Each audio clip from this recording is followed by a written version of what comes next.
अस्सलाम वालेकुम, मैं हूं doctor Shahid Nadeem, diabetologist. Sugar की बीमारी जिस्म में ग्लूकोज का लेवल एक ख़ास हद से तजावुज़ करने से होती है।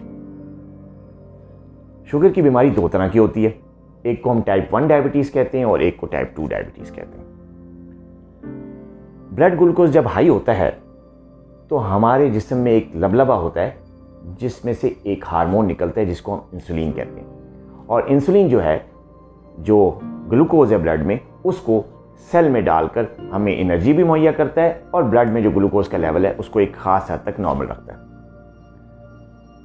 टाइप 1 डायबिटीज़ में इंसुलिन बनती ही नहीं, लबलबा इस काबिल ही नहीं होता कि वो इंसुलिन को सिक्रीट कर सके।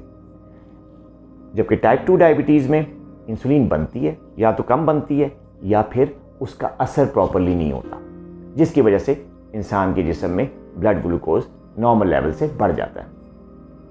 एक और शुगर की बीमारी की टाइप होती है, उसको कहते हैं प्री डायबिटीज़। ये शुगर की बीमारी से पहले की स्टेज होती है।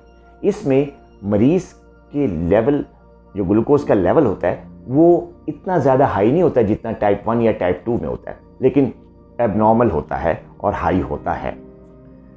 प्री डायबिटीज़ के जो मरीज़ होते हैं उनको आइंदा कुछ अरसे में फुल ब्लोन डायबिटीज़ का मर्ज़ लाहक होने का ख़तरा होता है।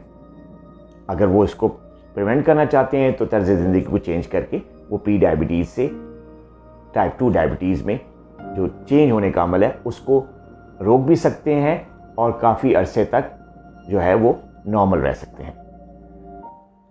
हमारे इस चैनल को ज़रूर सब्सक्राइब कीजिएगा और बेल आइकन को ज़रूर प्रेस कीजिएगा। मुझे इजाज़त दीजिए, मिलते हैं एक नई वीडियो के साथ। अल्लाह हाफ़िज़।